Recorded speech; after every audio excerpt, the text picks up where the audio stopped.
Good afternoon, Belize. Good afternoon and welcome to our broadcast for today. We just want to enforce or reassure people that we have safe social distancing in the studio, but we would like to encourage you to continue wearing your masks and to practice all the safety protocols with regards to COVID-19. I am William Neal.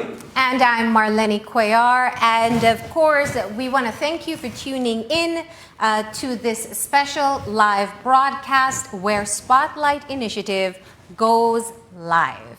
It's actually World Humanitarian Day. And that means that as long as you're a human, we're celebrating you today. That's right, but more so humanitarian workers that have been killed and injured in the course of their work. And of course, this is a time where we especially think of the many frontline workers here in Belize and across the world who should be celebrated all year round, but especially today. Generally, when we discuss this issue of humanitarian workers, we think about wartime, you know, but actually we are in a war of sorts, where we're looking at the war against COVID and its spread. So we definitely want to thank all our frontline workers, as you said before, and to celebrate every person who puts their life on the line to help other people. And today, specifically, we're going to be talking about Spotlight Initiative. Now, you may be asking, what is the Spotlight Initiative? The Spotlight Initiative is a global multi-year partnership between the European Union and United Nations to eliminate all forms of violence against women and girls by 2030. It is the world's largest targeted effort to end all forms of violence against women and girls and represents an unprecedented global effort to invest in gender equality as a precondition and driver for the achievement of the Sustainable Development Goals. So the Spotlight Initiative is working with governments, civil societies, the media, and other partners to eliminate all forms of violence against women and girls by 2030. And that is exactly what you will see here. Today we will have special messages from the Prime Minister of Belize, the Under-Secretary General speaking on behalf of the United Nations, messages from some of the members of the United Nations Belize country team, the Resident Coordinator's Office, UNDP, UNFPA, and UNICEF. And that also includes civil society organizations who are partners, youth, and we'll also have special performances. We got the National Dance Company who will be doing a special piece, and others. It's only going to be 2 hours of your time, but 2 hours that we guarantee you is going to be worth it. We'll hear what the commitments are, what Spotlight Initiative plans to be able to execute along with all these partners over the course of the next 3 years, and how it's going to make an impact in changing the situation of violence that we see within families right here in Belize. But we don't want this to be a talk shop. We want you to get involved. Leave questions and comments on the Government of Belize Press Office's Facebook page under this live stream, and during our social media check-in, we will be sure to answer them. Now, are you ready? All right, let's watch as the Spotlight Initiative goes live.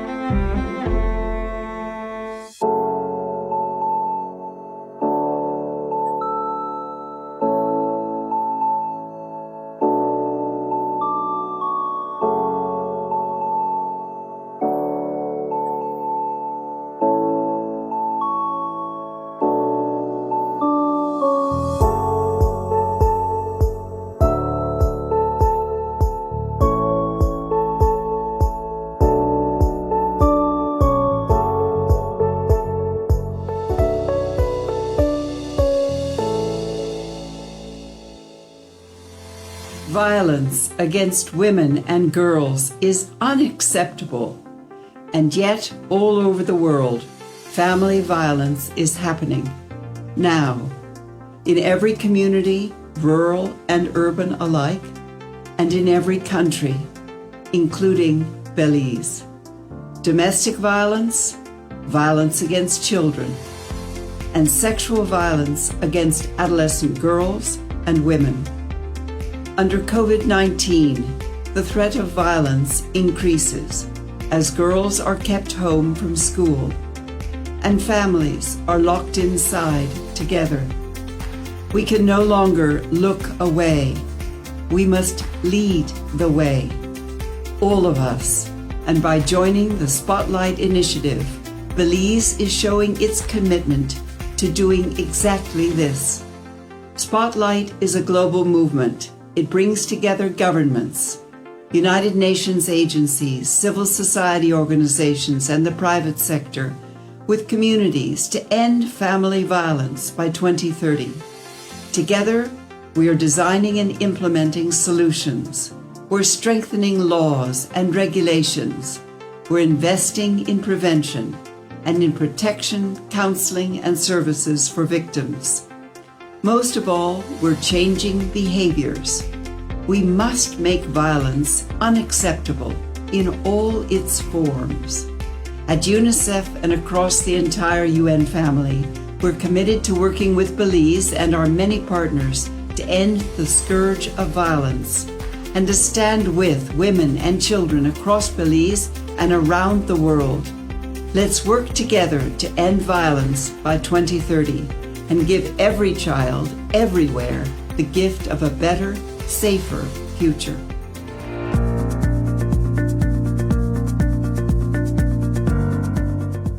Empowering women and promoting gender equality is crucial in accelerating sustainable development. Ending discrimination against women and girls is not only a basic human right, but it also has a multiplier effect across all other development areas. Together with our partners and the global community, we put gender equality at the center of our work. Globally, more girls are now in school compared to 15 years ago, and most regions have reached gender parity in primary education. Women now make up to 41% of paid workers outside of agriculture, compared to 35% in 1990. The Sustainable Development Goals aim to build on these achievements to ensure that there's an end to discrimination against women and girls everywhere. Sexual violence and exploitation. The unequal division of unpaid care and domestic work. And discrimination in public decision-making. All remain huge barriers.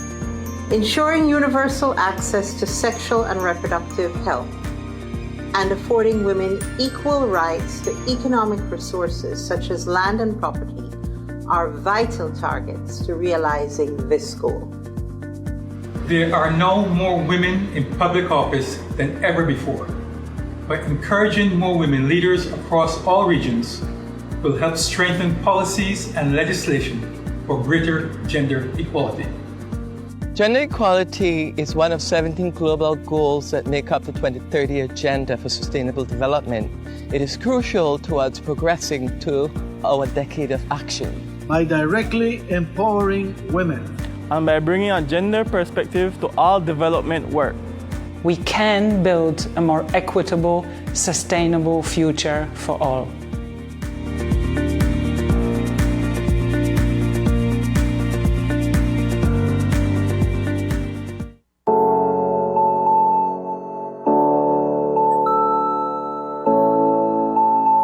Belize, like the rest of the world, currently faces a pandemic of staggering proportions. It has upended things as we knew them and turned our entire existence upside down. Understandably, all our energies are focused on what is literally a life and death medical and economic struggle. Obsessive as our preoccupation with the pandemic necessarily is, though, we must still find time and resources to devote to the fight against another huge pre-existing scourge. Gender-based violence, violence against mostly women and children, has long haunted us, and so dire a phenomenon it is that no other plague, not even one as unparalleled as COVID-19, can be allowed to move it off our radar. Gender-based violence is a human rights violation rooted in gender inequality. It transcends borders, socioeconomic statuses, race, and culture. It is a blight borne by all levels of society. It imposes extreme psychological and physical costs on families and undermines national development everywhere. The World Bank estimates that globally, 1 in every 3 women will experience violence in their lifetime. Furthermore, in just this past year, 1 billion children aged 2 to 17 have suffered physical abuse and/or neglect. In Belize, over 2,000 instances of gender-based violence and over 1,000 child abuse cases are documented annually. In the main, these are within the family setting. As a matter of course, the government of Belize remains committed to strengthening the legal, policy, and institutional frameworks that address gender-based violence in all its forms. Over the years, we have been regionally recognized and our interventions hailed as best practice models. These include the National Gender-Based Violence Surveillance System, which facilitates effective documentation of cases, and the Batterers Intervention Program. Our country has been one of the first in the Caribbean with 3 gender-based violence action plans to anchor multi-sectoral response. The coordination of the national effort is also firmly underpinned by our revised national gender policy, which seeks systematically to address gender inequality and inequity. We have therefore passed legislation to protect against domestic violence, sexual harassment, human trafficking, and the commercial sexual exploitation of children. We have amended, as well, the sexual offences provisions in the Criminal Code as a further demonstration of Belize's commitment to these issues governing international human rights norms and standards. Reducing and ultimately eliminating gender-based violence in our society is an undertaking that requires the commitment of each and every citizen, including, and perhaps especially, men. After all, men are by far the majority perpetrators. They therefore have a pivotal role to play in dismantling the organic and socialized behavior that lies at the core of the particular cancer that is gender-based violence. In this regard, there is undoubtedly much, far too much, work left to do. That is why Belize is extremely pleased to be a part of the Global Spotlight Initiative, the world's largest targeted effort to end all forms of violence against women and girls. It is an initiative that comes not a moment too soon and will provide funding and technical assistance for several of the activities enshrined in our own national plans. So today, on behalf of the people of Belize, I express appreciation to the European Union and the United Nations for their work in helping to chart this newly expanded course. It sets the stage for a global leadership call to arms, for a redoubled unity effort against this blot on our civilization. The right to live free from violence is a basic, inalienable human right, and it is one that cannot continue to be denied any longer to any person, anywhere on this earth. Thank you.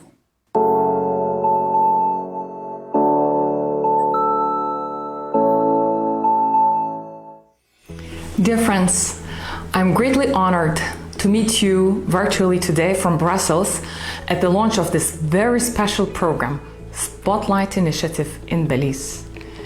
Gender equality and women's empowerment are not simply big words for us in the European Union. It is one of our core beliefs and values. This is why the EU just launched a new EU gender strategy, and we are working on a gender action plan which will guide our actions not only within the EU but also in our relations with partners all over the world. Some statistics does not make us proud. Women continue to be overrepresented among the world's most vulnerable groups, since resources and power remain highly skewed towards men. Looking for answers, we in the European Union teamed up with the United Nations some 3 years ago to launch a new action against the most prevalent forms of violence against women and girls. We invested an initial global commitment of 500 million euros. But more importantly, we hoped this action will raise awareness of all, will get attention of the decision makers, and start a global movement in support of women and girls. We should not be talking about this violence in the 21st century. We looked for partners willing to take on the challenge and found a committed one in the government of Belize. With the COVID-19 crisis, we observe a documented upsurge in domestic violence against women and children, which makes our efforts and the Spotlight Initiative ever more relevant. Eradication of all forms of violence against women and girls, family violence above all, cannot be solved by a single person or one organization or a country alone. Collectively, all of us here today, we are fighting to end the scourge of violence against women and girls. We need the government, together with civil society and local authorities, to pull in the same direction. We in the European Union and the United Nations will stand by and support this effort. With Spotlight Initiative in Belize, we want to contribute in making this beautiful country a better place for a woman and a girl of every ethnicity, where she realizes her full potential in a violence-free, gender-responsive and inclusive environment, and making the family truly safe place. For the Spotlight Initiative to make a transformative difference in the lives of women and girls in Belize, we count on its government. As various state institutions will advance to implement this project, let us remember, why are we here today? To put people, the most vulnerable of them, women and girls, at the center of the program. Our success will be measured by them, by the difference we make in their lives. Engagement of civil society organizations, particularly youth associations, women's rights organizations, and those representing vulnerable groups is critical. In this Spotlight Initiative, CSOs are not only implementing partners. They are the eyes and the ears on the ground, but they also have a responsibility in the governance structures of the program. They are part of the National Steering Committee. Belize has already started the fight against gender-based violence. Let us use Spotlight to scale this up and continue to work together on this journey to eliminate violence against women and girls. Violence is not irreversible. It has a solution.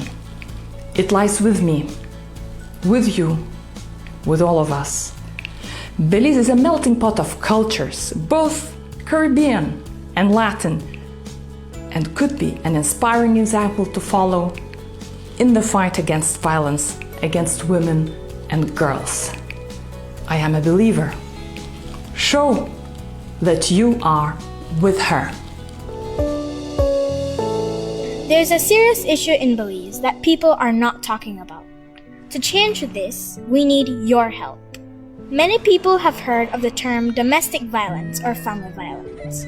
We see it on the news or on the streets.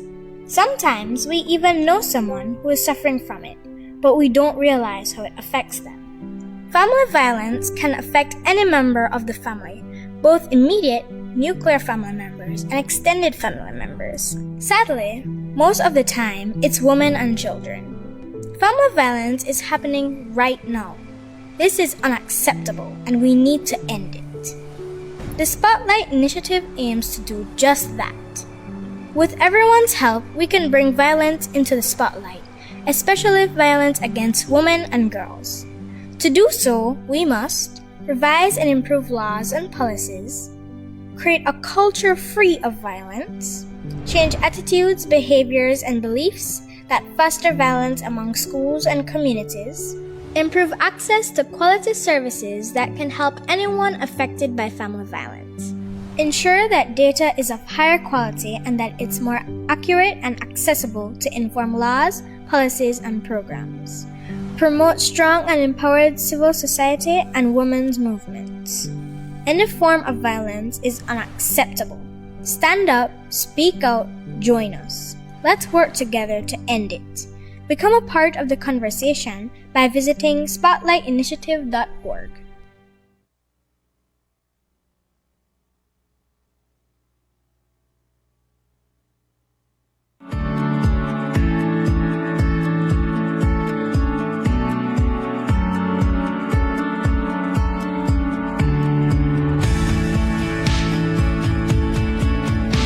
It is an absolute honor to have this conversation with you today.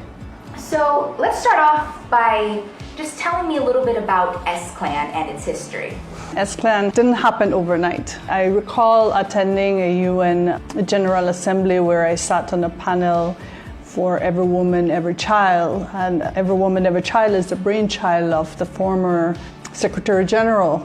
I was thinking, like, this light bulb went off, and I was thinking, well, maybe this is something we can perhaps do in the Caribbean. We hosted a conference on adolescent pregnancy, a regional conference in Belize. I quickly realized that we all face all of these same issues, and it was really then that I started thinking, well, we really should look at every woman, every child, but I still wasn't sure how to make it work for just the Caribbean. My office, Belize in general, has made some strides in addressing violence against women. I recall in 2014 when we wanted to make a real impact on Belize countrywide, and we launched the 20,000 Strong campaign. Imagine a Belize without women. It was for our women to know their power, to know their influence, to know their significance. We've also done a lot of advocacy work, done a lot of campaigns with the female national football team. We have taken over the 16 days of activism. One of the important things that we have incorporated in the 16 days of activism is getting testimonies from survivors. I've also co-written two books. My Body is Precious, which addresses knowing your worth as teenagers, and for young children, Good Touch, Bad Touch. One of the events that I found enlightening is going to the schools and speaking to our young girls. If one person is able to make a difference in their lives because of us engaging them through school rallies, then we've made a difference. For me, the Equal Opportunities Bill is so very important, and that's why I lend my voice to that bill. We all can make a difference. We all need to use our voices to influence change. Change won't come with one person. It won't come with two. It will take all of us.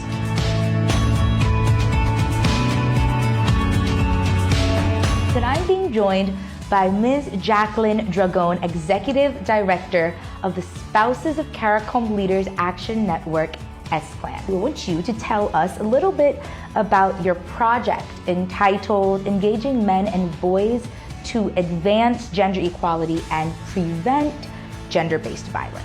We're very excited about this project, and I would like to begin by actually thanking the Spotlight Initiative for supporting this project and for supporting S-Clan. S-Clan main priority of work is engaging men and boys for gender-based violence. So this is an important project for us to continue. So reducing gender-based violence is one of the S-Clan's priority areas, so this fits in perfect with our work for this year. I also would like to thank our partners for this project, the Special Envoy for Women and Children and the National Women's Commission. This project is very special because the men and boys will be working on two themes: understanding the dynamics of gender and violence within their own personal lives and their community. At the same time, they will be introducing tools and strategies to be able to work on preventing gender-based violence in their own lives. So it's basically two-part, as well as bringing the awareness through a public awareness campaign. Well, this project will go through a training of trainers with groups of men and boys, which we hope at the end of the day would like to become facilitators to go out into the district to start doing community training. So we will be looking at a committed coalition of men and boys to carry the message forward to advance gender equality and to help prevent gender-based violence. So speaking earlier with Kim on the initiatives of S-Clan and the Special Envoy for Women and Children, we spoke a lot about really ending the discrimination against women and children and how it is a collective effort. Now, in your role as Executive Director of S-Clan, tell us why it's so important to engage men and boys in these initiatives to be able to end the discrimination of women and end gender-based violence. That's an excellent question, and I think that what is the gap that has been missing all of these years. We have focused on women and girls, which is the correct way to go, but we also need to incorporate men and boys in the discussion, because without them, it can't work. So what we are doing moving forward is focusing on men and boys, and then bringing in the women and girls as well. Gender-based violence is everybody's problem. Everybody needs to take a role. We all need to work together and end this problem as soon as we can. So when I say it's everybody's role, I want to ask everybody as well, what is their commitment today to end gender-based violence? Awesome. Thank you so much. Wonderful.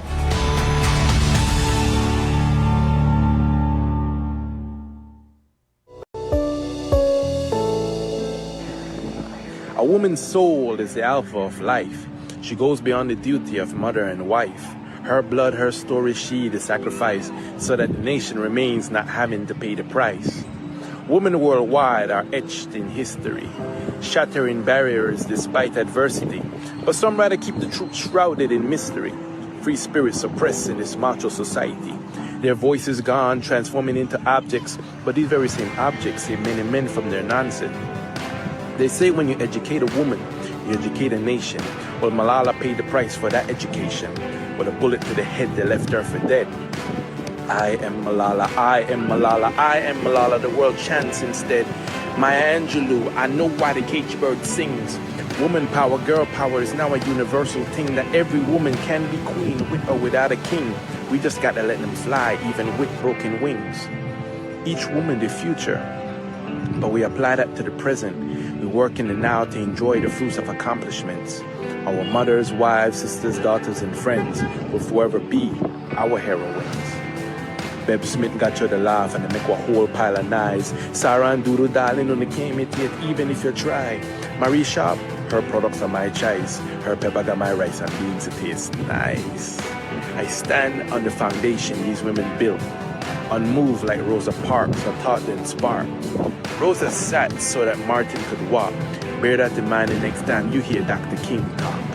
Rise in power to all my sisters who fought for my freedom, because without you, drivers of change, my life, this poem, will never be born.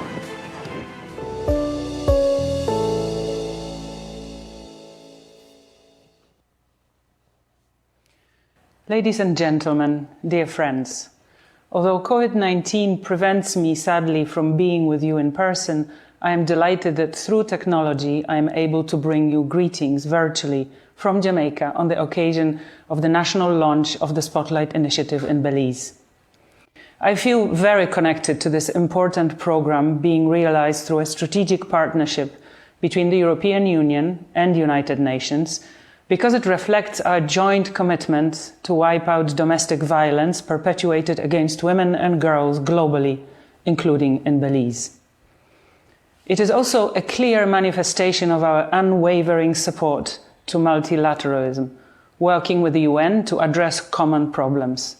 In this case, providing support to achieve gender equality and women's empowerment by addressing those issues that stand in the way of realizing that goal. This includes domestic or family violence. With a total of 50 million euros allocated to address family violence across the Caribbean, Spotlight Initiative demonstrates just how serious we are about our partnership with the region and protecting the rights of the people of the Caribbean. It is a shame that women and girls continue to suffer one of the greatest injustices of our time, in the very space where they should feel safe and protected, the home. Last year in Belize, 1 in 5 women experienced physical or sexual violence at the hands of an intimate partner. In 2018, 75% of all cases of sexual violence were among girls 10 to 19 years old. 65% of children, boys and girls, experience some form of physical violence from a parent or guardian. This is simply unacceptable. Women shouldn't have to fear being in their own home. They have the right to freely play their part in the economic, social, and political development of their country without fear or intimidation. They have the right to pursue and realize their full potential. It is time for all of us who have been standing quietly on the sidelines to find our voice, to speak out, and to take action to end violence once and for all, demonstrating to women and girls suffering in silence that they are not alone is a powerful way of empowering them. It is also a way of inspiring others. It is not only the right thing to do, it is the smart and humane thing to do. Violence against women and girls thrives in silence. In fact, it counts on your silence and mine to exist. And this is why this program is putting a spotlight on this appalling problem to help women and girls step out of the shadow of their abusers and into the light. It is important to highlight that this program is not only about women and girls. It seeks also to involve boys and men as partners in this struggle. It is an all-of-community approach which seeks to take on board influential persons within the communities, including religious leaders, traditional and indigenous leaders, teachers, and others. This is crucial to get the transformative change that we desire. With the COVID-19 crisis, we have witnessed globally an upsurge in cases of domestic and family violence as more women and children are forced into lockdown with their partners and abusers. This sad reality has highlighted the need for improved access to services so the abused can find help. The Spotlight program is sufficiently flexible to adapt to these changing circumstances, and we have encouraged our partners to adjust the program to facilitate increased access to relevant services. These include community-level health, psychosocial, sexual and reproductive health, and legal support, mobile and hotline services for victims, and awareness building for the prevention of family violence. The capacity of national authorities to prepare for, coordinate and respond to family violence during the COVID-19 crisis will also be strengthened. Ending family violence need not be aspirational. It is very much possible. The Spotlight Initiative is boldly shining a light on this huge problem that threatens the lives and well-being of women and children and their ability to realize their full potential. But let's be clear, change requires partnership. partners from a wide cross-section of the society, government, civil society, private sector, and religious organizations have to join forces together. The time has come to leave abuse and family violence behind. I am proud that the United Nations and the European Union are playing a lead role in this effort. Ladies and gentlemen, thank you very much. Dear all, it is a real pleasure to join this virtual launch of the Spotlight Initiative in Belize. We hope all of you are taking good care and keeping safe in this time of uncertainty. We in the United Nations are very committed to supporting Belize's efforts to eliminate family and gender-based violence, as well as an advance on gender equality, especially at this moment, to make women and girls safe. It is a joint responsibility to make sure that we support constructive relationships among members of family while we continue providing women and children safe places if they find themselves confronted by violent situations. The support we are providing jointly with the European Union highlights leaving no one behind, especially when it comes to eliminating violence against women and children in all development efforts. Unfortunately, family violence, gender-based violence against women and children affect all groups in society. Some groups have more difficulties accessing information or services, and that is why we should do our utmost to reach women and girls in specific groups, such as migrants, asylum seekers, persons living with disabilities, or those belonging to indigenous people groups. To make sure this is addressed and recognizes the role of women's movement and human rights, having demanding violence is properly addressed from state and non-state actors. We are pursuing a strategic engagement with civil society organizations in the design, implementation, and monitoring of the program. We are very pleased to present today the National Civil Society Reference Group with 9 experienced members representing a variety of sectors, including the LGBTQ population, indigenous people, sex workers, and youth, in addition to women and girls. Through the program, we will support the development of policies and legislation, develop the capacity to deliver legal services to end impunity, and support community programs to change social norms that justify unacceptable behaviors. The Ministry of Human Development, the National Women Commission, the National Commission of Family and Children, among other national institutions, will be supported in all their efforts to fulfill Belize's responsibilities towards women and children. The program will also build alliances with the private sector and other non-state actors, as they are an important part of the change. Zero tolerance to gender-based violence in the workplace will only be possible with a strong commitment of leaders, men and women, to start making changes in every environment where women and men can establish equal relationships. Faith-based organizations are also important actors to amplify the messages and make sure the communities are changing social norms to make violence in families unacceptable. The Spotlight Initiative is an example of a strategic partnership with the European Union to continue enabling the collective response by the UN system. Working together is allowing us to cover existing gaps, ensure productive intersections, and identify new opportunities for delivering results more effectively and efficiently. The 3 recipient and UN entities, UNICEF, UNDP, and UNFPA, ensure a coherent response to gender-based violence and family violence, joining their strengths and complementing capacities. They will also collaborate with other entities in the UN, such as UN Women, PAHO, WHO, ILO, UNHCR, and OHCHR, to ensure different access areas are included. I want to express our recognition of all the efforts each agency is adding to this joint program, and the staff who are committed to making gender equality at the heart of the UN programs.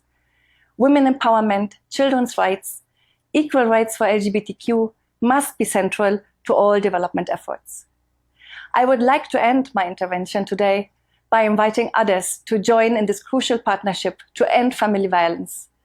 We all need to commit to ending violence at home, which particularly affects women and children, harming the whole society. In these times of pandemic, we all need to commit to active engagement, and we all need to continue delivering on the Sustainable Development Goals. Many thanks.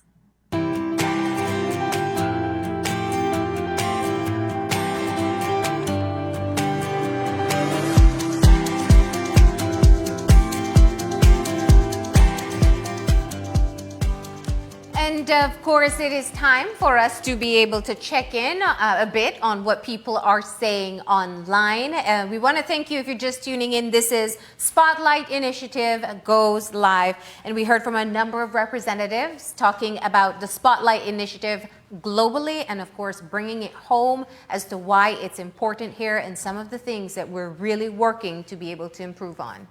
And the interesting thing about the presentations, it shows you how multi-layered this challenge of gender-based violence is, and what a multifaceted approach is being taken.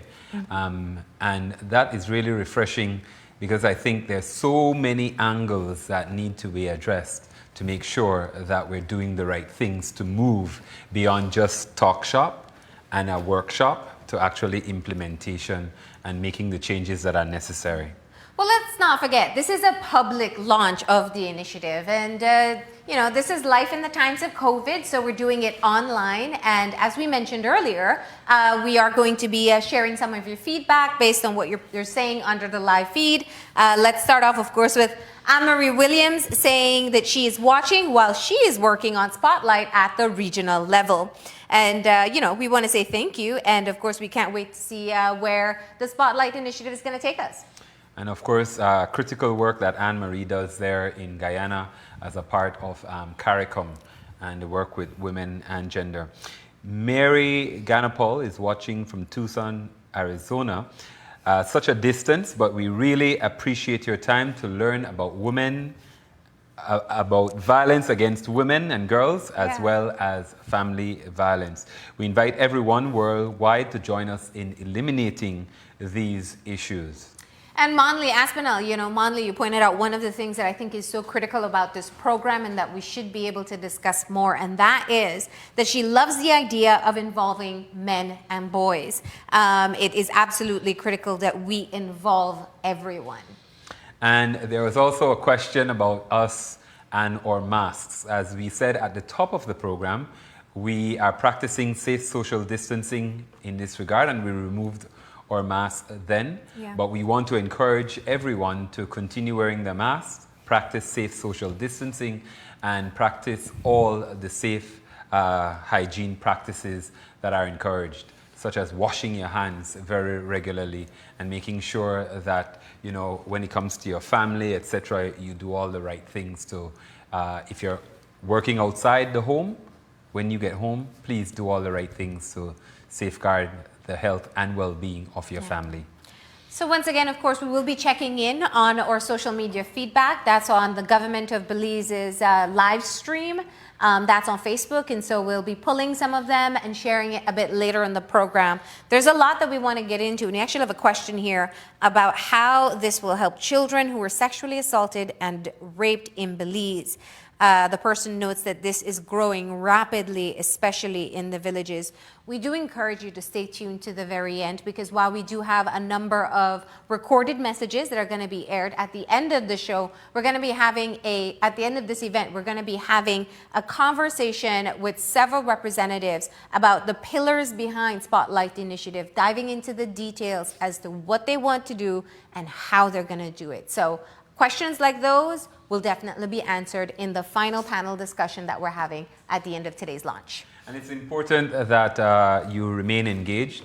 especially during this time of COVID, where we know that the challenges within the home can even be magnified, because you don't have that separation of going out to work or having the children go to school and being outside. Sometimes, you know, the tension within the home can be a little bit more of a challenge. Yeah. So it's also one of those things to consider during this time as well.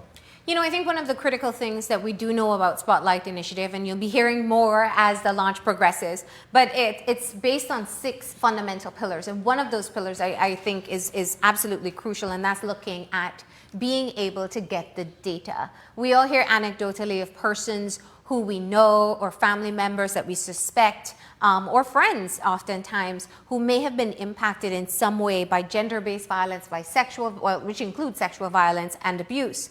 And it is critical that we have a better picture as to what is happening out there. I mean, some of the statistics we were looking at, and we heard some of them quoted during the scary statistics. Yeah, during the presentations there. You're talking about 75% of sexual violence cases in Belize. It's against girls between ages 10 to 19 years old. And that's because, you know, that's just what's reported. Similar to domestic violence, we know that we have over 2,000 cases of domestic violence reported in 2018, and I believe in the year before as well. So data is going to be a critical point, but you'll be hearing much more about that. For me, the one that stands out is definitely services. Very often within Belize, we worry more about confidentiality. Yeah. And I think the almost one-stop shop kind of approach to make sure that you're able to access all the kinds of support that you need. Yeah. It's very, very critical. And I particularly like the fact that time, effort, and resources are also being dedicated towards engaging men, because this is not a singular gender kind of issue. It means that both sides of the gender fence have to be engaged to make sure that it is not Venus against Mars or anything like that. That's right. That's right. And when we talk about family violence, it encompasses all of that. You know, we definitely want to hear some of your feedback to some of the areas when you think of violence within Belize and violence within families. What are the areas that concern you the most, and where do you hope that initiatives like the Spotlight Initiative will be able to fill that gap? Share it with us so that we can share it with our panel at the closing part of our launch. But now we're shifting gears. And we are actually going to get moving into another crucial partner in all of this is looking at the civil societies that do their own work within their own individual institutions and now will be a part of the collective effort under the Spotlight Initiative. So let's find out from some of the civil society organizations what they're doing and what they hope that Spotlight Initiative will be able to help with.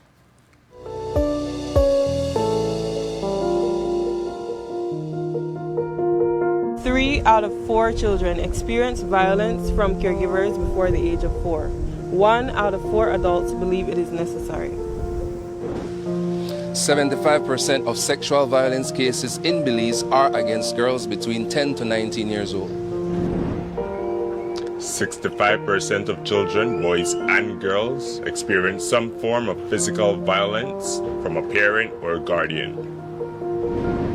In 2018, Belize had over 2,000 reported domestic violence cases. 1 in 20 women in Belize believe that man is justified to beat his wife. 1 in 10 females, 15 to 19 years, have had live births. 1 in 5 of our girls aged 15 are married or in a union. Boys experience violence too. 17% of boys experience sexual violence. 1 in 5 women experience physical or sexual violence by an intimate partner in the last 12 months. These alarming statistics shows the urgent need to end family violence, especially against women and children. Everyone has the right to live in a society free of violence.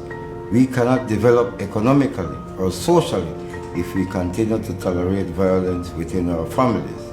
The government of Belize is committed to expanding and accelerating its efforts to bring about this change in our society.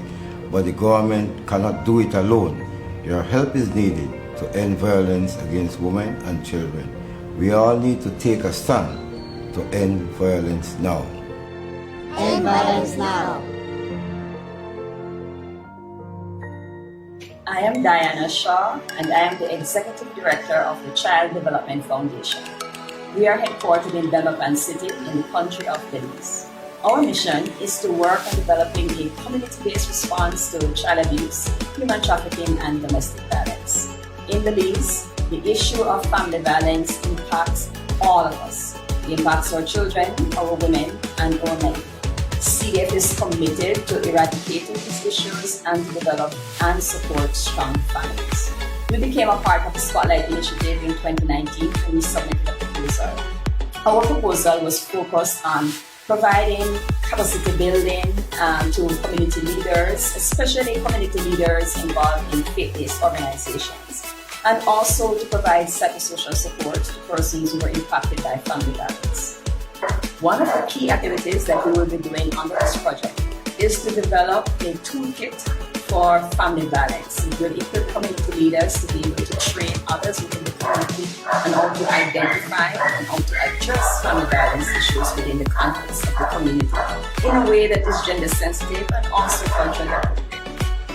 Since we have become a part of the Spotlight Initiative, we have seen that this initiative has the potential to change the dynamics of family violence in our communities. It will help us to address the cultural and the underlying issues that cause family violence in communities, in settings involving school, and also to strengthen our community leaders to provide a more supportive and enabling environment for women, for girls, for boys, and for men. We are pleased to be a part of this project, and we expect that with the outcomes that will come from this project, our communities will be safer for our girls, for our women, for our boys, and for our men. We are thankful for the work that UNICEF is doing in this, and we are proud to be a part of this mission.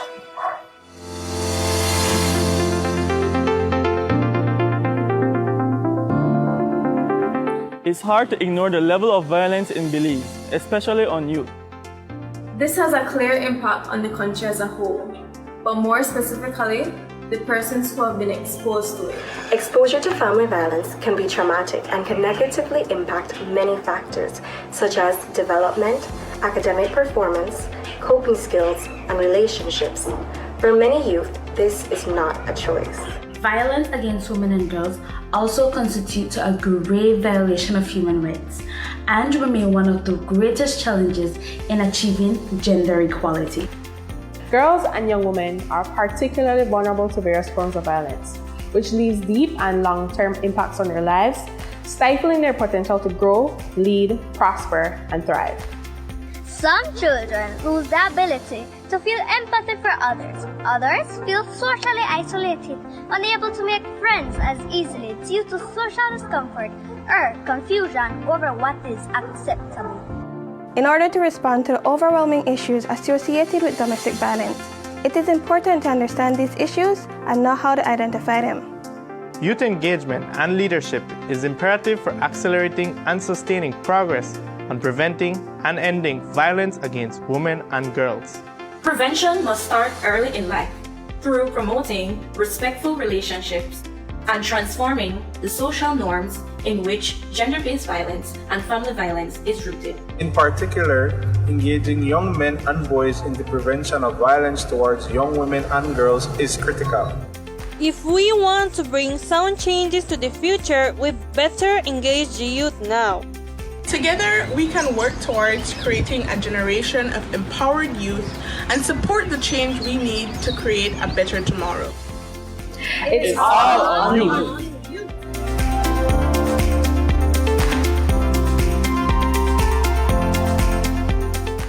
Hi everybody.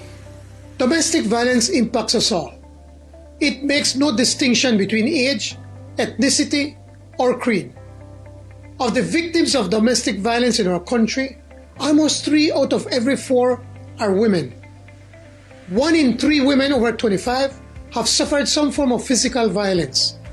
This is not only wrong, but a violation of one of our fundamental rights as Belizeans, our freedom from fear. We should all understand that everyone is a victim of domestic violence. But for women who are beaten and abused, they are being robbed of their dignity, security, and more so, they face tremendous threats to their health and safety.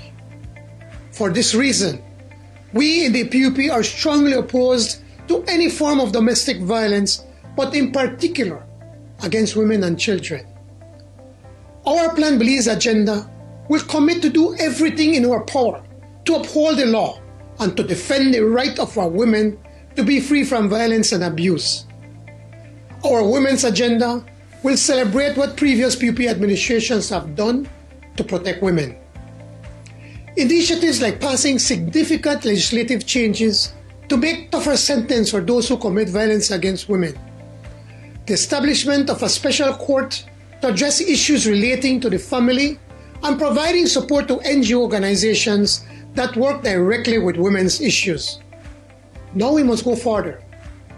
This is why we commit to working with stakeholders like UN Women, UNDP, and other social partners in development that seek to promote equality and to end violence in all its forms.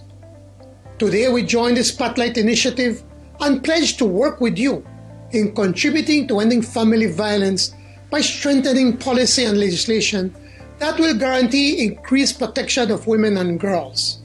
Yes, all acts of violence go against our values, but domestic violence is worse, for it is dehumanizing and goes against decency. This goes against our most fundamental ideals. So we all have a responsibility to try to end this grave problem. Our pledge is that we will work hard to build the progress made so far and improve domestic violence prevention and response efforts. We will do more to reach people seeking help, and we will ensure that the workplace for women are safer and that our women earn equal pay for equal work. For we are convinced that this is an important part of building a Belize that works for everyone, and we believe that everybody will win. Around the world, violence against women is considered a major violation of a woman's human rights. Belize also recognizes this and have signed on to several international commitments and instruments. The complexity of this issue lies in the multiple ways in which women and girls experience violence, in the many contexts in which it occurs, and the costs and consequences it brings with it. Family violence as a form of gender-based violence permeates every corner of society with effects that have direct and indirect costs that many times cannot even be measured. As such, family violence can no longer be considered as a private matter. We must understand that economic and social development cannot coexist with family violence because it undermines the social values and structure with additional effects on the entire economy due to the monetary losses resulting from this violence. The Ministry of Human Development is committed to the continuing strengthening of the capacity of key service providers and institutions that are at the forefront of the national response to gender-based violence. The ministry continues to address and respond to the needs of families comprehensively through our various programs and services implemented through our 3 departments. However, it is clearly understood that addressing all aspects of family violence need a coordinated multi-sectorial response. These critical components of the response are facilitated by statutory bodies that falls under the ministry: the National Committee for Families and Children, the National Women's Commission, and the National Council on Aging. The work of these human rights entities complement and support the programmatic interventions implemented by both government and non-government stakeholders. The Spotlight Initiative that we are launching today comes at a very good time. This multi-year partnership amongst the European Union, the United Nations, the government of Belize aims to boost national effort and to end violence against women and girls through the implementation of activity under 6 key areas or pillars. It is a very welcome partnership, particularly as we navigate the economic and social fallout of the COVID-19 pandemic. The challenges posed by this pandemic increasing the vulnerability of women and girls. It is therefore critically important that we continue on the path to strengthening our response to all forms of gender-based violence. The technical and financial support offered through this initiative, combined with the continued national effort, will ensure that we stay the course. Fellow Belizeans, ladies and gentlemen, in the final analysis, ending family violence, ending all forms of gender-based violence will not only take political will, institutional commitment and support from international partners and allies, it will also take individual commitment. We must, as a Belizean society, decide that together we will increase our actions and change negative behaviors and attitudes so that men and women, boys and girls can live in peace, particularly in the sanctity of their homes. Today, I make a clarion call for all who live within the borders of our beloved country to join us in our effort to make Belize violence-free. We all must recognize that national development plans are only an instrument by government. We need institutional and individual commitment to increase action and change attitudes for women and men to live in society that provides equal opportunity and respects all its members equally. This part must come from all Belizeans.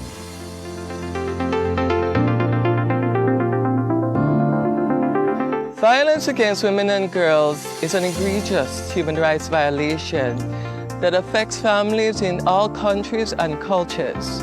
It traumatizes and hinders children and young people in feeling loved and secured in their dignity and rights and in achieving their full potential. Dealing with multiple issues and identities is part of eliminating violence against women and girls. The work demands that we identify gender biases which promotes marginalization and undermines the gender equality and empowerment efforts. It is a prerequisite for achieving the 2030 Agenda. For decades, women's movements have been at the forefront of the fight to eliminate violence and harmful practices against women and girls across the globe. In Belize, their work and advocacy to eliminate violence and harmful practices against women and girls has contributed to changes such as Belize adopting the Domestic Violence Act, and later on the Belize Police Department established its Domestic Violence Unit. Their expertise spans all the outcomes of the Spotlight Initiative's comprehensive theory of change, supporting the implementation of laws, policies, and interventions in order to prohibit, prevent, and sanction all forms of violence against women and girls, tackling impunity, ensuring timely, adequate, and high-quality multi-sectorial services for survivors.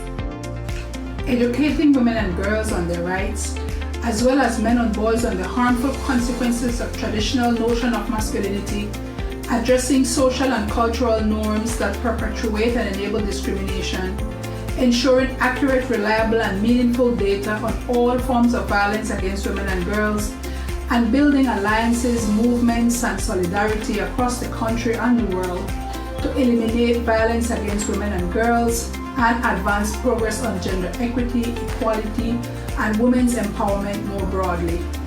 The Spotlight Initiative intends to work closely with women's movements and relevant human rights-based civil society organizations on the implementation of the initiative in the country of Belize in a mutually supportive and beneficial way, deploying and building upon our vast knowledge and experience developed at community, national, regional, and global levels.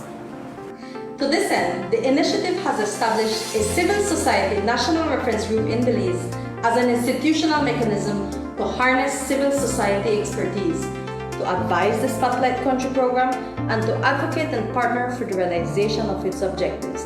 Let's be sure to leave no one behind. Let's stand with her.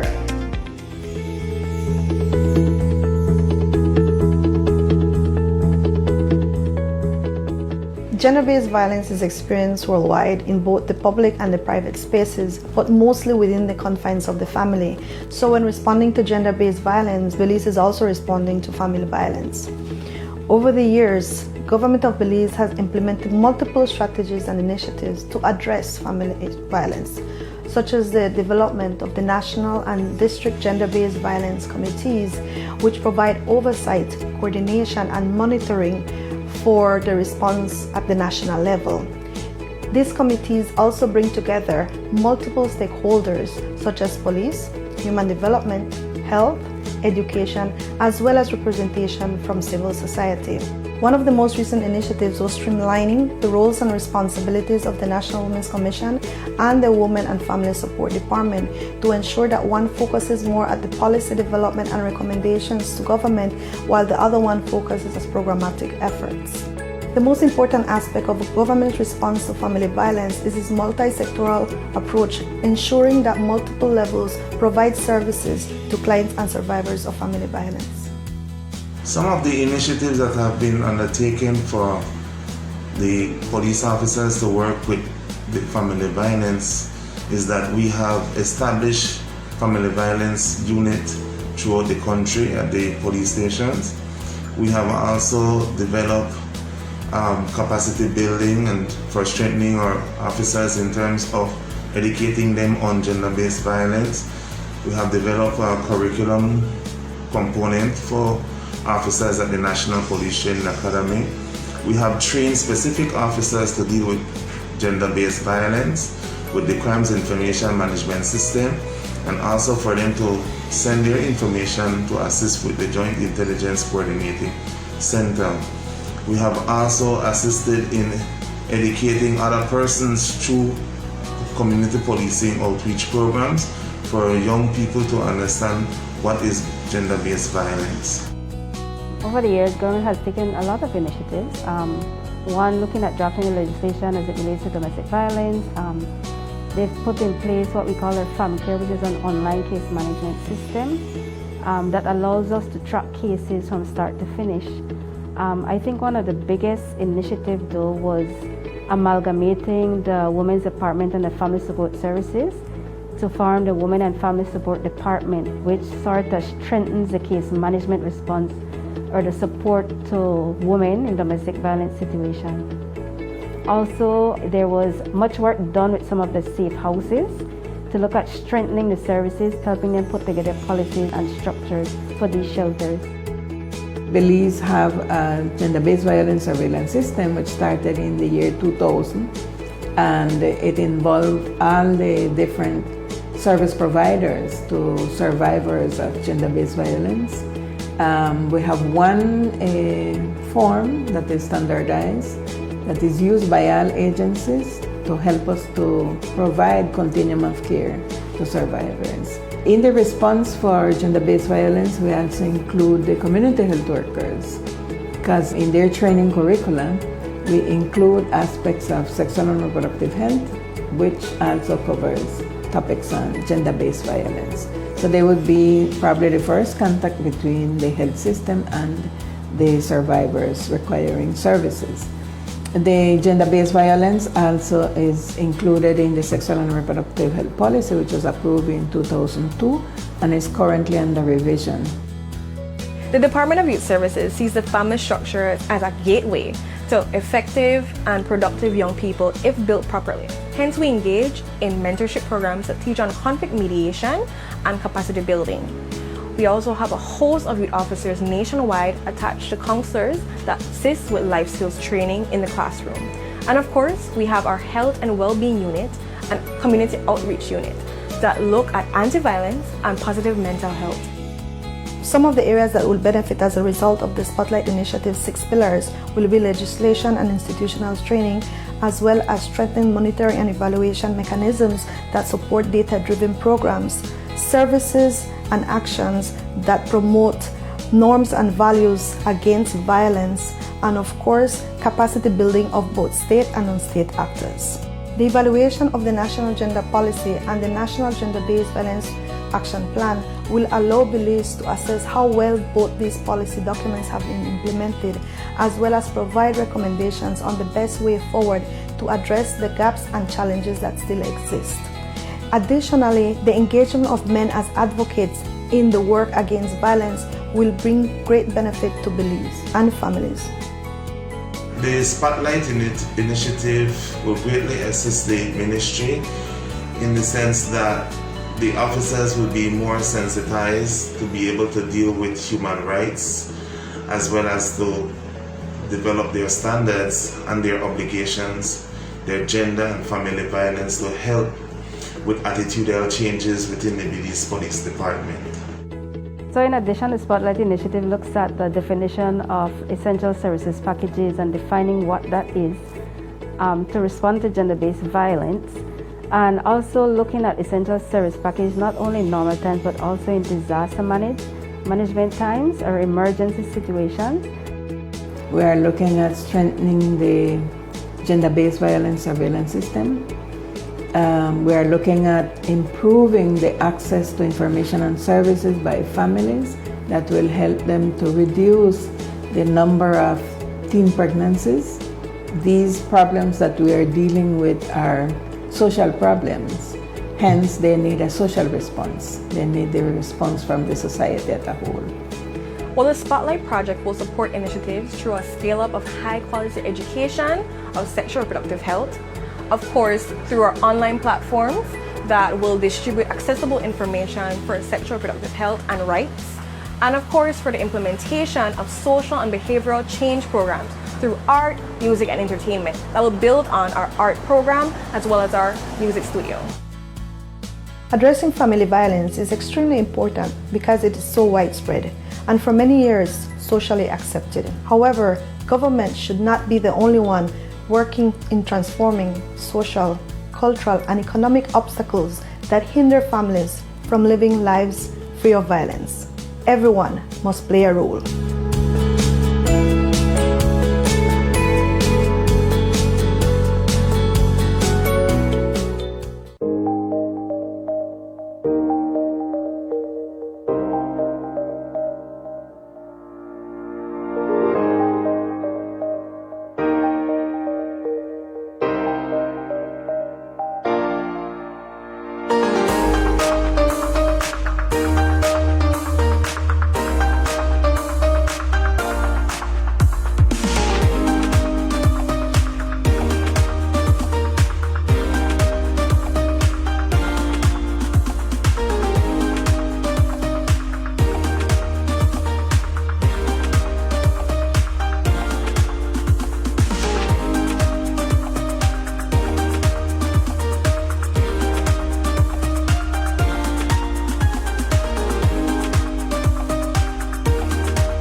welcome back. Of course, we've had more messages of very positive, support for this Spotlight initiative as we go live. Absolutely, and hearing the level of commitment from political representatives to the different NGOs, I think is really such an encouraging message. And of course, there you saw some of the statistics in terms of what the picture is for us here in Belize. And very, very scary when you look at it, because I think at the surface, we'd think that this does not exist because no one talks about it. It's such a silent culture. Yeah. And that's a part of the culture that we definitely have to address, to get people to talk up and talk out and seek the support that they need. Yeah. It happens to everyone, or could happen to anyone, regardless of your color, your race, your socioeconomic status, your religious background, whether you live in a rural community, whether you live in an urban community. The fact of the matter is that it can literally affect any family. I think one of the interesting things, and we just saw that video where even looking now at the situation of the pandemic, and COVID-19 has really just uprooted all of our lives at this point, but it has also created a very concerning situation for women and girls within the home as well.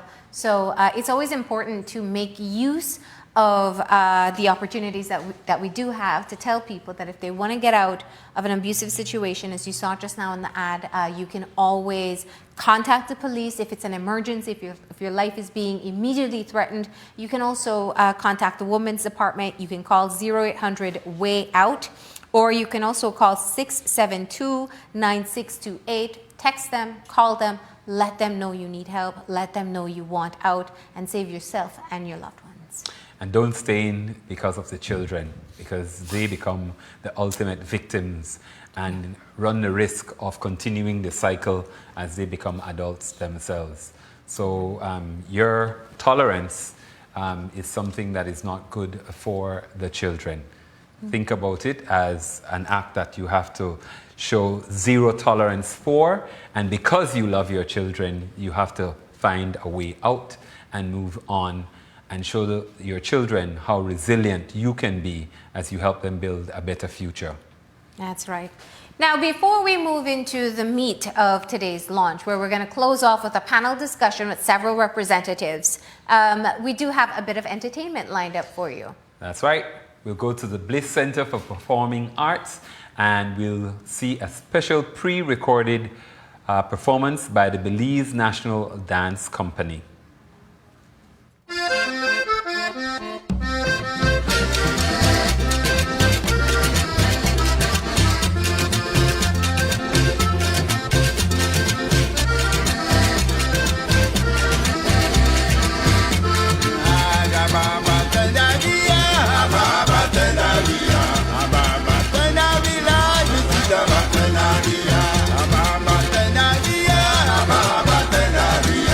Ababa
Thank you very much, Belize National Dance Company.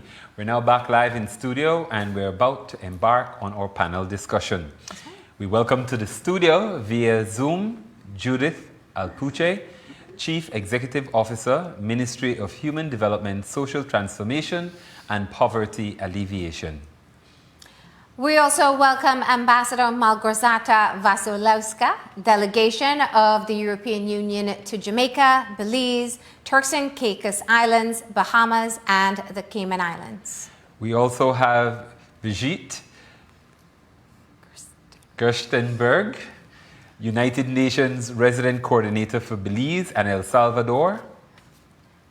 And Michelle Irving, a member of the Civil Society Reference Group for the Spotlight Initiative here in Belize.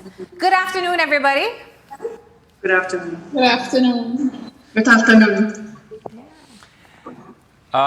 You've been tuning in to the launch. Let's start off just by having a very simple question as to what are your thoughts so far and why this launch is such an important undertaking? Don't jump in at once, please. we're all being polite and waiting for you to tell us the order. So let me jump in. Yes. Yes, it's been very it's been surprising because despite the fact that it's virtual, it's been high energy. Very well done. I think it's gratifying for me to see because it's something that we have been trying to make happen, that the launch of this initiative through all the complexities of COVID, etc. So it's very well done. I really want to congratulate all the people behind the scenes who have made this happen. It's good to see all the players coming together. Now, CEO, I'd like to start off with a question from you. Looking with a response from you, that is, one of the things that, of course, we all want to understand is that when we look at what currently exists in the country when it comes to gender-based violence and what we know so far. There are many different entities, government and non-governmental agencies, already working to somehow make a difference in this area. How is the Spotlight Initiative going to make a difference in what currently exists on the ground? The Spotlight Initiative, I predict is going to make a huge difference in terms of really helping us to broaden and deepen the services, the actions that we're currently undertaking. As you heard throughout the various presentations, particularly by the government stakeholder entities, quite a bit of work has been done, and it's not only been with revenue or support from the government and from key civil society partners, but we've also benefited from other initiatives such as the A1 initiative that was a regional one for the Sika region that dealt with gender-based violence. We've benefited from UN funding in the past and as an ongoing matter with our relationships with UNFPA and UNICEF and the various UN Women and the various entities. But what Spotlight does is really help us in a distilled way, in a concentrated, focused way to deepen and broaden what we have been doing.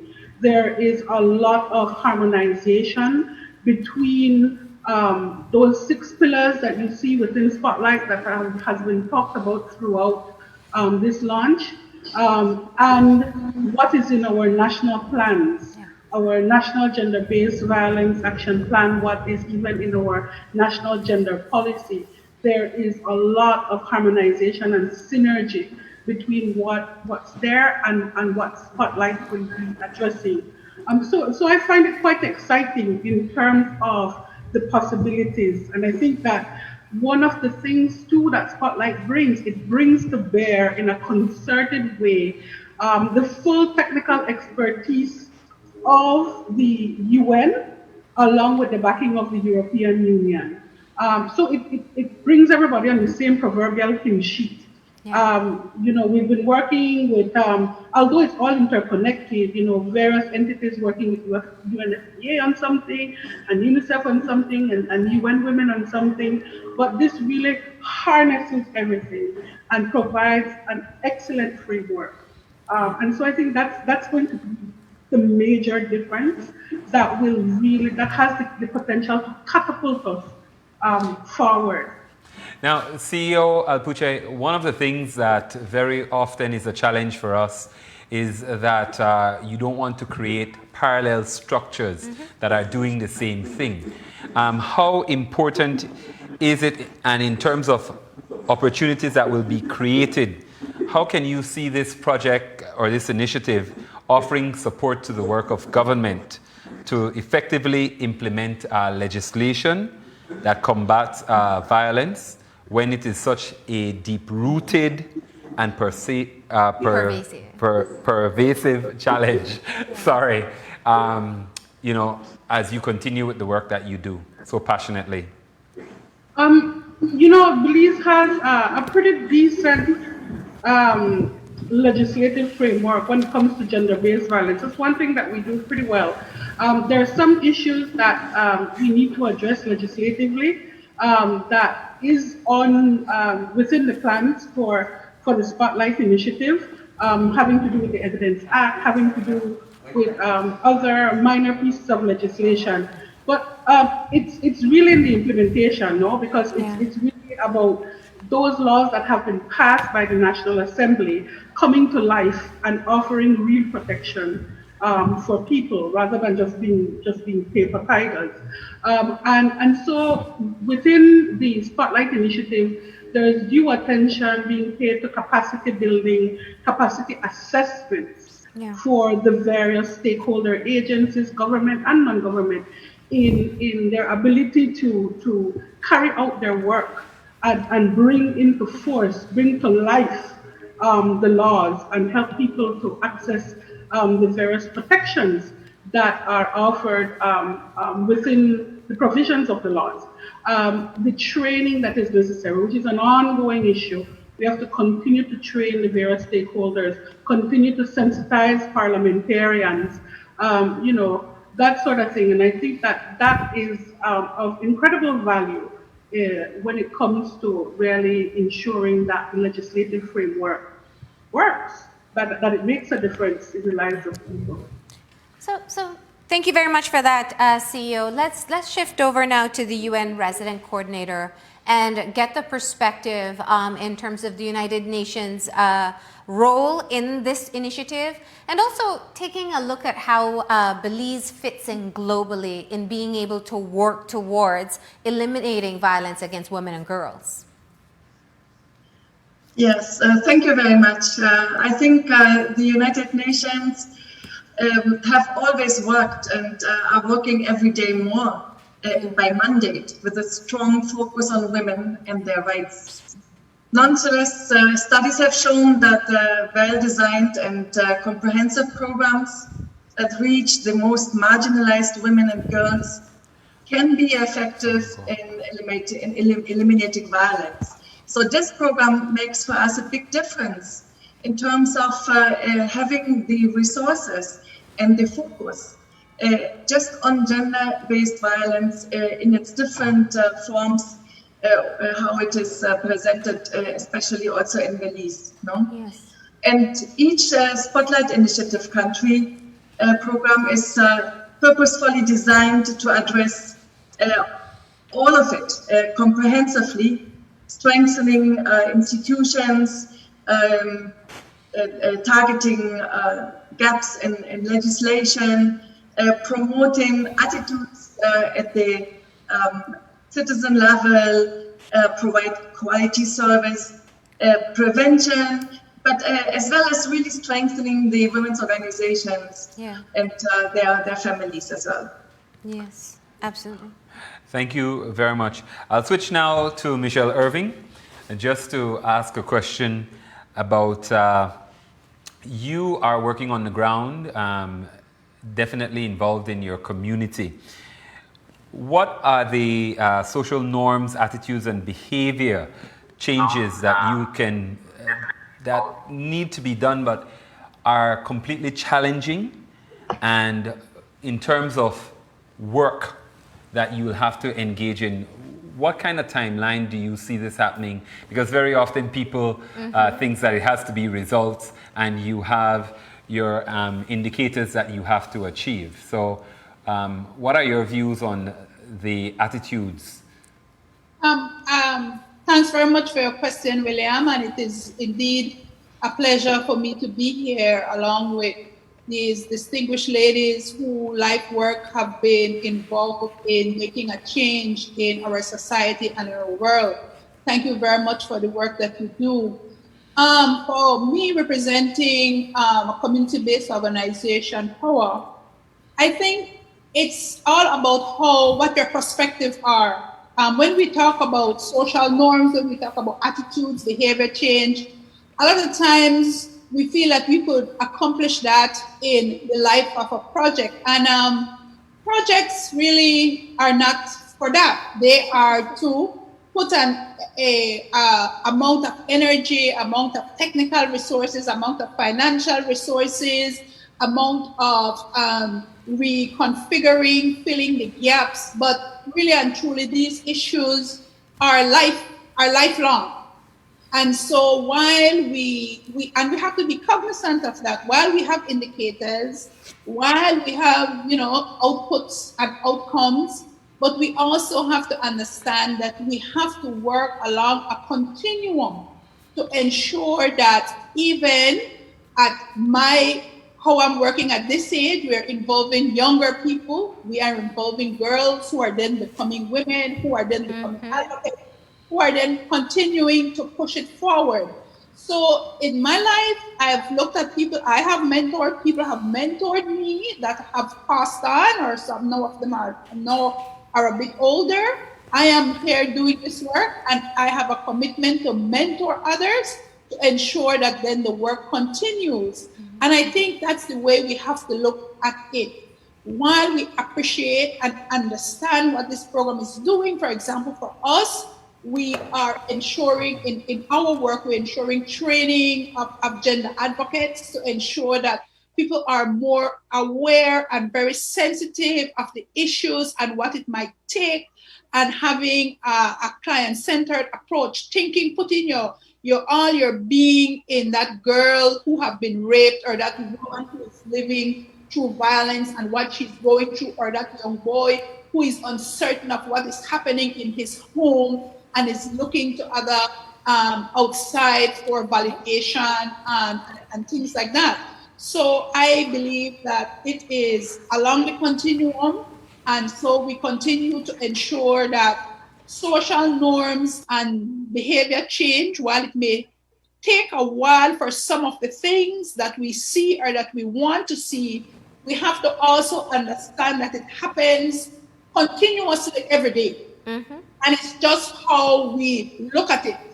And so if we look at it from a point of inclusion and support, as opposed to exclusion and judgment, then I think we will be at a better place. I'll give one small example. Let's say teenage pregnancy.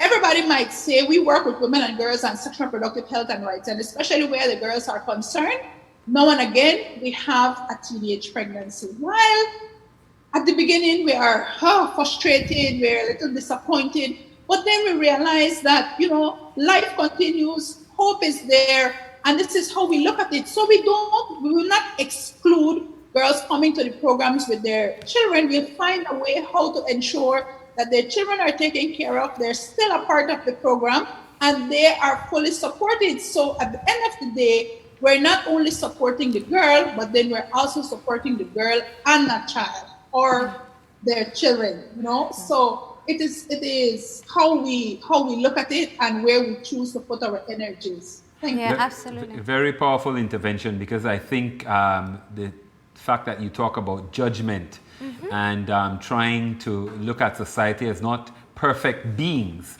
but as work in progress. And I think that's very important for people to recognize. Marlene, your next question. I wanted to talk with Ambassador Wasilewska. Good to see you, and thank you for joining in the conversation. I think one of the interesting observations is that while Spotlight Initiative is a global initiative, individual regions have been able to focus on where they see the greatest priority. I think they mentioned Latin America is looking at femicide, and for the Caribbean, we're talking about family violence, not just looking at specifically among spouses, but you're looking at everyone who is involved in the family. Looking at your role and your involvement in the Caribbean, what do you think is part of the reason why this has come out as our priority area?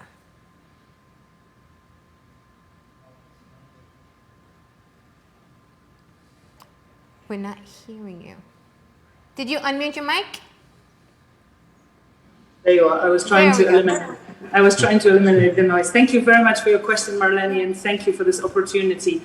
May I just take 1 minute to refer to the question that William posed to all of us at the beginning, and we were too shy to speak, why we're most excited about. So I am excited about the launch of this program today in Belize for many reasons. First of all, because we fought very hard to make sure that the region got adequate allocation. From the 500 million euro that were allocated globally, the region got 50 million euro, which per capita is quite large.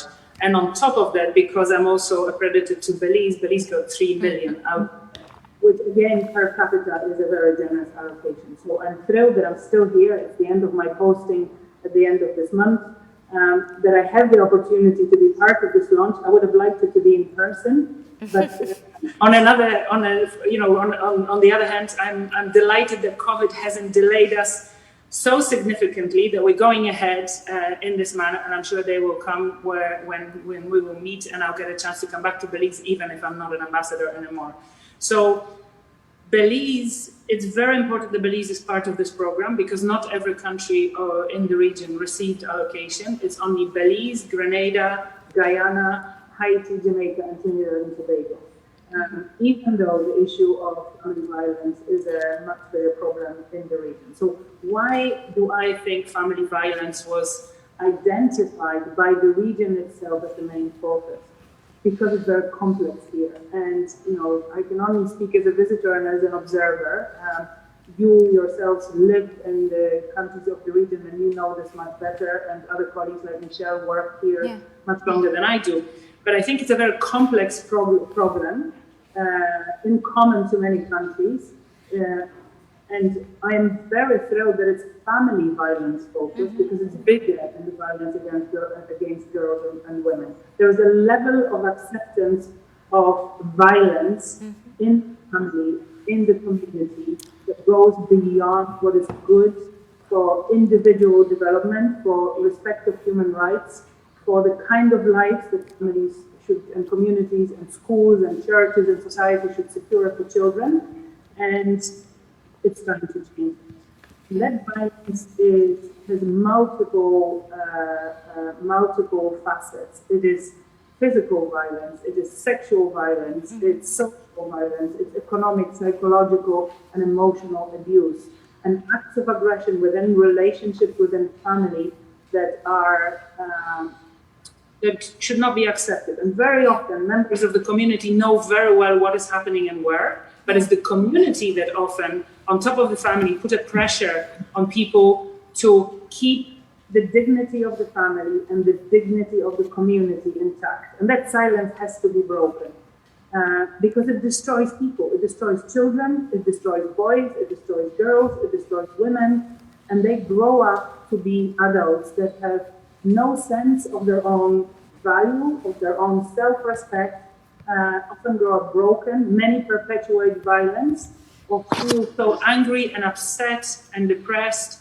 And you can just multiply this in many ways. So I think the leaders of the region very correctly identified this as a social problem, as a human rights problem, which undermines human development, economic development, rights of children, rights of women, rights of men also, that undermines growth of the society. So it's very, very important that we help, together with the whole UN family, supporting the expertise that UN brings to the table, supporting the work of the government, because many good initiatives are already there, and it's an all-government approach, it's an all-society approach, civil society organizations, community leaders, churches, private sector, everybody has to be involved if we want to start making a lasting difference. Yes. Thank you so much for that, Ambassador. And I think one of the points that you made is one that is a hard reality for us to be able to grasp at times. And I wanted to shift that into talking about one of the specific pillars. So one of the 6 pillars for the Spotlight Initiative is looking at data. And when we already have that coupled with a culture where there is a level of acceptance in some forms of violence, it leads us to believe that being able to collect that data, or even being able to use the data that we have right now, that it may not be painting the whole picture as to what people are experiencing in terms of family violence in Belize. How do you hope that the Spotlight Initiative will be able to change that? And I'll pose it to CEO, but of course anybody who wants to chime in can go ahead and jump in. So I will start, but my colleagues are much better placed to speak into this point. I would just say that this was one of the biggest challenges when there was a discussion between UN family and ourselves on which countries should be selected, because it was based on data that was available on the levels of violence that exist in the country, as well as the capacity of government and civil society to address those issues. And the data simply wasn't there.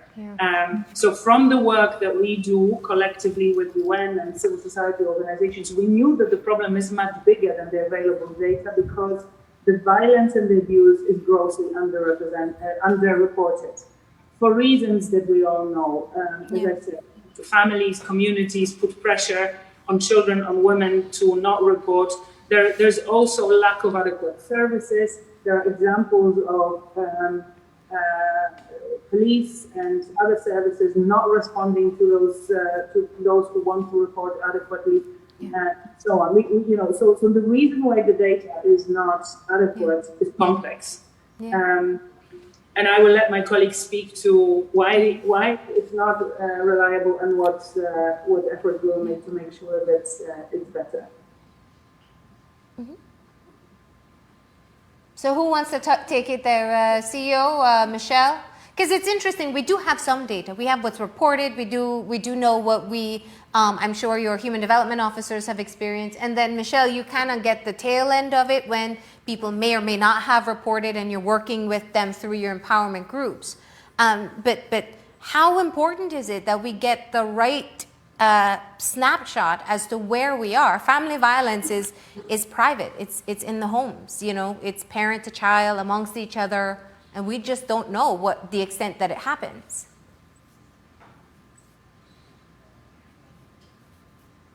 CEO, microphone. I think you're muted. Yeah.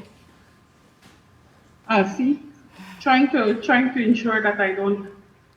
Anyway, I think that it's of course it's critically important. The data is very important for us to be able to measure what we're doing, as well as to be able to make evidence-based decisions. When you have few resources, you really need to know where you're going to invest them so that you can get bang for your buck. And having a feeling or a sentiment is not necessarily the most efficient way to go.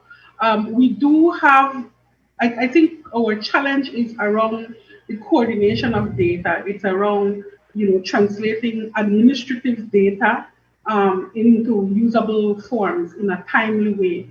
So everybody collects their information on their various cases, etc., reported cases. So the courts will tell you with some difficulty how many protection orders, the police, human development can do the same, the Ministry of Health, the CSOs, but it's really about how do we have this data collated in a way that's usable and timely.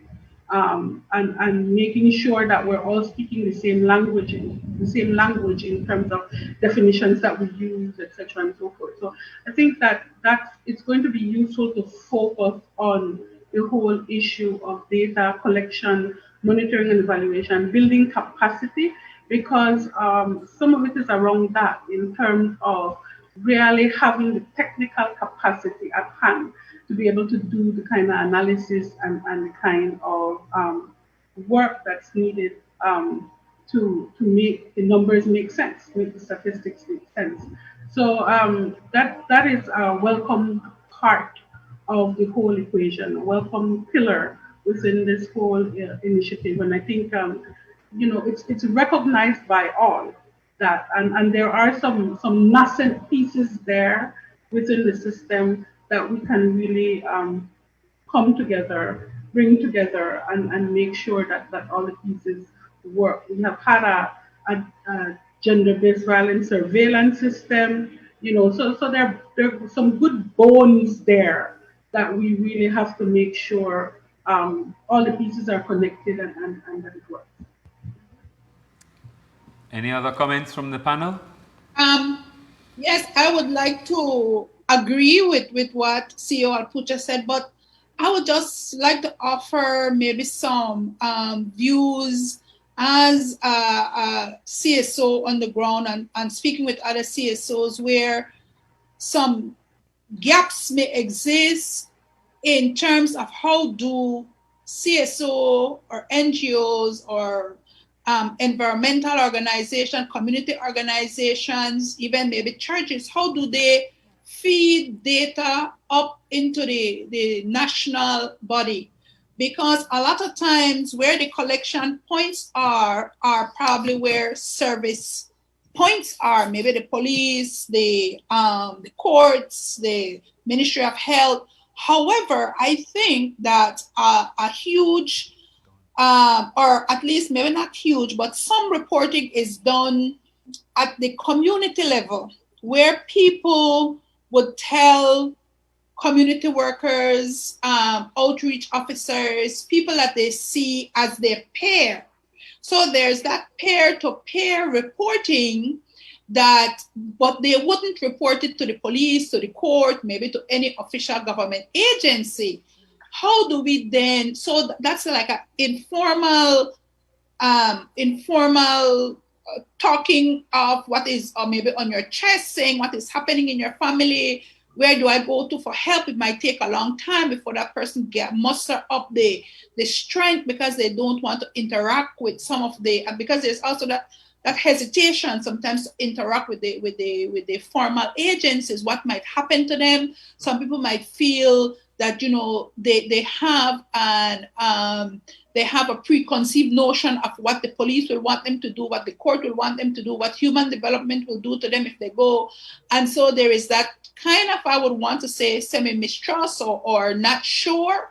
And so how do we then in the community, how do we strengthen the community understanding, the reporting? How do we feed up even in organizations that are not working on social issues, that may be working on environmental issues, that might be working on other issues that are in the community? So that is also, I see that as a way how we could broaden the data collection and close some of the gaps that may exist.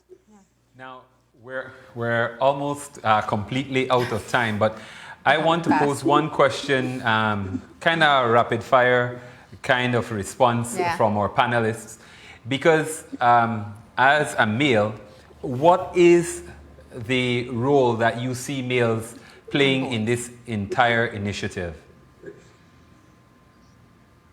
You are rapid firing there. You want us to That's a whole piece. So let me go and just rapid fire back at you there. When we look at where we see that majority of the cases of family violence are against women and girls that are rooted in inequality, especially as it relates to gender and power and control issues. And so I feel that men and boys, in looking at the issues of gender socialization, equality, equity, and this is not only at the family level, but it should also be reflected in all our national systems, so that we could ensure we can say to our girls, they are just as valued as boys are. Boys are valued, girls are valued. We need boys, we need girls to be able to have a productive society. We need all the members, especially in our small societies, small economies. We need everybody to be able to be up to their full potential, to work, to contribute, and to feel that they're needed and that they're valued. So I feel that men could play a role in ensuring that they say to other men, you know, this is not the behavior, this is not the way we're supposed to be. We're supposed to value each other, respect each other, and come together, ensuring that we are all doing what we need to do to be protecting each other, to be supporting each other, to be valuing each other. So I believe from that perspective, I think that men would need to come and man up, so to speak, no? And be a part of the solution and not a part of the problem. At this point, I'm sorry to say this, but more of them are a part of the problem than the solution. But from what we hear and from what we've seen in our messages, there is definitely an urge or a drive to be able to include both men and boys in the conversation in being able to address the issue of family violence. As we rapidly run out of time, I just want to be able to say that you have 6 pillars that are the foundation for Spotlight Initiative. You're looking at laws and policies, you're looking at prevention, you're looking at services, you're looking at the strengthening of the institutions itself, the data, of course, and empowerment. So as we've spoken about how much money, and we are able to say that at least for 3 years, this is the commitment that both CSOs and government, with the support of the United Nations, and of course funded by the European Union, that this will be a collective goal. 3 years from now, what's going to be the difference for a Belizean family? hopefully, and William, this responds a little bit to what you can do. Be a role model, have conversations at every opportunity, use the place, the prominent place that you have in society to have these kind of conversations. Media have to play a crucial role. Invite victims, invite people from different sections of society to continue these conversations. It does not go off just because we have a launch or just because we're going to be finishing the project. Hopefully in 3 years' time, an average Belizean family will understand much better what human rights they have, what is right, what is wrong, that psychological abuse, demeaning children or each other, that physical punishment that is excessive are not acceptable, and they will know where to go, who to speak to, and where to look for assistance so that they don't grow up as broken human beings. I'll stop there because I know we're running out of time. I know. And that is a goal I think that we can all collectively say that we want to see be realized. Thank you so much for this very short, but at least we were able to get some points in about today's momentous occasion. Spotlight Initiative goes live and officially, the work has started and continues. Thank you. Thank you. Thank you. And with that, we've come to the end of the launch of Spotlight Initiative Goes Live. Thank you very much for tuning in, and remember there'll be a repeat on various stations, and you can always catch it on Channel 7 on Sunday at 10, and you can also catch it on social media. Go share it with your friends and let that be a part of your input as you spark conversations among your friends. Absolutely. And remember, this is just the beginning. This is the launch. So go ahead, visit the United Nations Belize's Facebook page. You can see a lot of the material there. You have a part to play as well if we want to make a change and see a difference in terms of the situation of violence within families in Belize. Thank you so much for joining us on this launch. And we do hope that you have a great afternoon, good evening, and stay safe, of course. Social distance, face masks, hand washing, keep on doing it, and let's all try to keep each other safe. Thank you.